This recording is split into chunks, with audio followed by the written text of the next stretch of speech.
नमस्कार, मैं हूं अशोक वर्मा। आप देख रहे हैं टीवी 20 न्यूज। टीवी 20 न्यूज पर शुरू करते हैं आज का खबरों का सिलसिला। बने रहिए हमारे साथ। आजमगढ़ में ब्रह्मर्षि स्वामी सच्चिदानंद सरस्वती सेवा न्यास द्वारा 22 व 23 जनवरी को अंतर्राष्ट्रीय संगोष्ठी सह कार्यशाला का आयोजन किया जाएगा।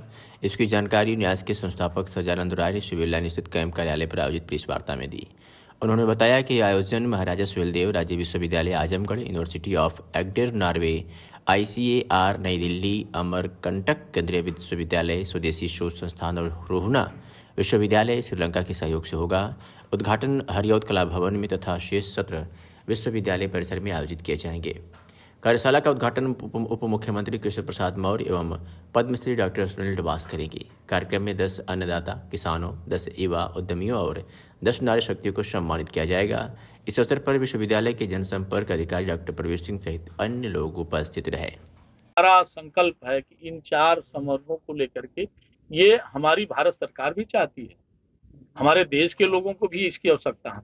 ऐसे उन शैक्षणिक संस्थाओं के माध्यम से हमारे जो आने वाली युवा पीढ़ी है, जो हमारे छात्र छात्राएं हैं, उनके बीच में भी इसका प्रोत्साहन, जन जागरण हो, जिससे वो समाज जीवन में वहां से निकलने के बाद भी इन 4 समारोहों के लिए काम करना प्रारंभ करें, वो भी सोचें।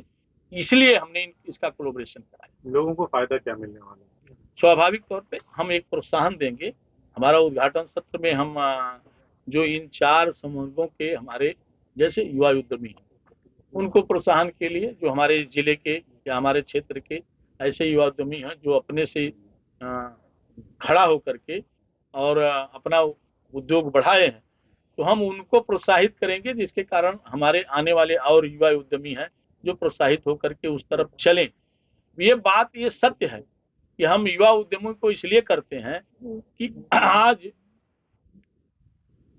बहुत सारी चीजें भारत सरकार माननीय नरेंद्र मोदी जी के कारण, तो कौशल विकास योजना की तरफ है, स्टार्टअप की तरफ है, उनको प्रोत्साहित करके कि हम भारत को एक औद्योगिक हब बनाने का जो प्रधानमंत्री जी का संकल्प है, हम उसी संकल्प के साथ जुड़ करके कि ऐसे उद्यमों को प्रोत्साहित करके कि वो भी उनसे और लोग प्रेरणा लेकर के वो उस उद्योग में या उद्यमों में जुड़े और जुड़ करके वो आगे बढ़े, जिससे भारत 2047 तक विकसित राष्ट्र बने।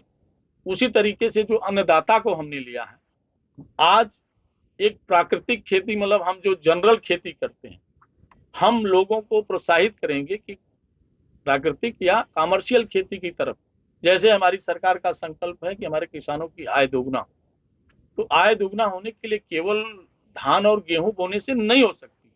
हम प्राकृतिक खेती के साथ जुड़ें और ऐसे कुछ कमर्शियल खेती की तरफ प्रोत्साहित करेंगे। उनके लिए हम कार्यशाला करेंगे, सेमिनार करेंगे, उनको उन चीजों पर अवगत कराएंगे।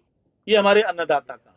हम विद्यार्थियों को, हमारा जो तीसरा स्तंभ है, हम उन विद्यार्थियों को भी आज दुनिया में कौन से नए शोध हैं, उन शोधों के साथ या कौन सी नई चीज हुई है, उन नई चीजों के साथ जुड़ें और जुड़ करके उस शिक्षा जगत में आगे बढ़ें। हमारा उसका भी प्रयत्न है। आधी आबादी को लेकर, आदि नारी शक्ति के लिए अभी सारे एजेंडे तो सरकार के ही हैं जो आप गिना रहे, तो इसमें सोशल फैक्टर का सरकार तो चाहे आज नरेंद्र मोदी जी के पहले के हैं, सारी सरकार एजेंडे बनाती है, लेकिन उस एजेंडों को धरातल पर कितना उतरता है तो ये आप सब लोग भी जानते हैं।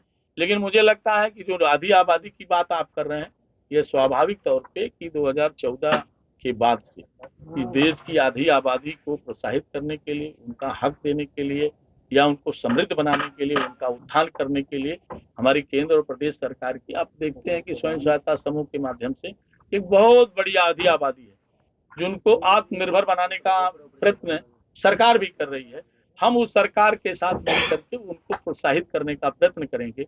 और मैं तो सामाजिक जीवन में हूँ, पहले मुझे लगता था कि स्वयं सहायता समूह एक महिलाओं का समूह है, लेकिन जब आप उसके अंदर जाएंगे तो बहुत सारी ऐसी महिलाएं हैं जिनका परिवार भरण पोषण नहीं हो पा रहा था, लेकिन स्वयं सहायता समूह के माध्यम से उसके साथ जुड़ने के कारण उनके परिवार की आर्थिक स्थिति उन्नति हुई है। वो अमन चैन से अपने परिवार को, उनके अपने आने वाली पीढ़ी को वो पढ़ा रहे हैं, वो आगे बढ़ा रहे हैं। सर, क्या आपको लगता है ये वर्तमान शिक्षा प्रणाली सब चीजों को कवर नहीं कर पा रही है? नहीं, देखिए सरकार का जो काम है वो प्रयत्न कर रही है।